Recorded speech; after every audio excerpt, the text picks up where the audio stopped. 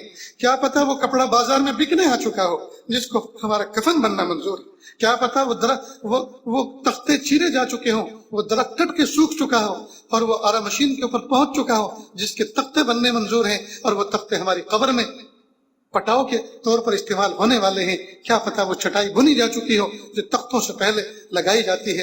اے میرے پیارے رب, ہم غفلتوں میں زندگی گزار رہے ہیں, ہمیں نہیں پتا اگلے لمحے آپ کی طرف سے کیا شان ہم پر ظاہر ہونے والی ہے, کیا کیفیت ہم پہ طائر ہونے والی ہے. میرے پیارے رب, ہمیں ہر وقت ہر لمحے 24 گھنٹے یا اللہ معاملات صاف رکھ کر زندگی گزارنے کی توفیق عطا فرما. ان صلاتی و نسکی و محیای و مماتی للہ رب العالمین. اللہ جی اس آیت کا مصداق ہماری زندگی کو بنا دیجیے. اللہ جی بنا دیجیے اس آیت کا مصداق ہماری زندگی کو بنا دیجیے. اللہ جی بنا دیجیے. میرے پیارے رب بنا دیجیے, میرے پیارے رب بنا دیجیے. ان صلاتی و نسکی و محیای و مماتی للہ رب العالمین. ہم تو جیتے ہیں دنیا میں تیرا نام رہے. میرے پیارے اللہ, پیارے اللہ, آپ کے پیارے نیک بندے شاعر مشیخ علامہ اقبال کے شعر کا مصداق ہماری زندگی کو بنا دیجیے. اے میرے پیارے رب, پیر کے ناخن سے لے کے سر کے بال تک یا اللہ اپنا مطیع فرما بردار بنا دیجیے. ایک ایک لمحے کو قیمتی بنا دیجیے. میرے پیارے اللہ, فون نے ہمارا وقت کھا لیا, انٹرنیٹ نے ہمارا وقت کھا لیا, یا اللہ لایانی نے ہمارا وقت کھا لیا, یا اللہ ہم کسی کام کے نہ رہے.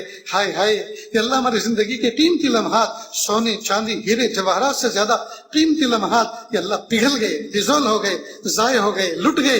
ہائے ہائے میرے پیارے اللہ, لٹ گئے. ہائے ہائے میرے پیارے رب, ہم تو لٹ گئے. ہائے اللہ لٹ گئے, ہائے رب لٹ گئے, ہائے رب لٹ گئے, ہائے اللہ لٹ گئے. اے میرے پیارے رب, ہمارے لمحات زندگی جو بچے ہیں ان کو قیمتی بنا دیجیے, ان کو قیمتی بنا دیجیے, ان کو قیمتی بنا دیجیے. اللہ ہمیں ایسا بنا دیجیے ہم آپ کو پسند آ جائیں. اللہ ہمیں ایسا بنا دیجیے ہم آپ کو پسند آ جائیں. اللہ جی اپنی محبت دے دیجیے, اپنی معرفت دے دیجیے, اپنا قرب دے دیجیے, اپنی ولایت دے دیجیے, مقام احسان دے دیجیے, مقام احسان کا کامل احساس دے دیجیے. کہ اللہ حقوق اللہ اور حقوق العباد کی کامل رعایت کے ساتھ استغراق کی کیفیت عطا فرما دیجیے. میرے پیارے اللہ, ان دعاؤں پر جو آمین کہنے والے ہیں نہ جانے کتنے بے گھر بے در بے سہارا ہیں. اللہ سب کو سکون و سہارا عطا فرما, سب کو اپنا ذاتی کشادہ گھر عطا فرما. اللہ پرندے بھی چڑیے بھی اپنا ذاتی آشیانہ بناتی ہیں, آج تک وہ کرائے کے آشیانوں پر نہیں رہی, اپنے ذاتی آشیانوں میں رہتی ہیں. اللہ جی انسان حضور پاک کی امتی اشرف المخلوق یہ کیوں بھلا اللہ یہ تکلیف میں رہے. اللہ جی سب کو اپنا ذاتی آشیانہ, ذاتی اپنا گھر عطا فرما دیجیے, رحمت والا, برکت والا, یا اللہ عافیت والی سواری عطا فرما دیجیے. اور یا اللہ لمحات زندگی کو قیمتی بنا دیجیے اور اپنی طرف متوجہ فرما لیجیے. یا اللہ ان دعاؤں پر نہ جانے کتنی ماں بہنیں, کتنی بیٹیاں آمین کہہ رہی ہیں. یا اللہ جو بیٹیاں جو بچے جوان ہو چکی عمر کو پہنچ چکے, ان کے ماں باپ کے کندھوں سے ان کے فریضہ ادا کرنا آسان فرما. نیک سارے رشتے عطا فرما, جن کے رشتے ہو چکے, نکاح ہو چکے, زمانہ گزر چکا, لیکن میاں بیوی میں آج تک رشتے ازدواج کی جو سچی محبت ہے وہ پیدا نہ ہو سکی. میرے پیارے اللہ روکھی روکھی سوکھی سوکھی زندگی گزار رہے ہیں, یا اللہ سچی محبت پیدا فرما دیجیے. یا اللہ جن کی گود اولاد سے خالی ہیں ان کو نیک سال اولاد عطا فرما, نرینہ اولاد عطا فرما, بیٹیاں بھی عطا فرما, بیٹے بھی عطا فرما. آنکھوں کی ٹھنڈک بنا دیجیے, بچوں کو فرمانبردار بنا دیجیے, نیکوکار بنا دیجیے. اولاد کے دکھوں سے اللہ, اولاد کے غموں سے میرے پیارے اللہ نجات عطا فرما, اولاد کے دکھوں سے حفاظت فرما, اولاد کے دکھوں سے حفاظت فرما. اولاد کو نیکوکار بنا, پرہیزگار بنا. اللہ جو مانگا عطا فرما, جو مانگنے سے وہ بھی عطا فرما. صلی اللہ تعالی علیہ خلقہ محمد و آلہ و اصحابہ اجمعین برحمتک یا ارحم الراحمین.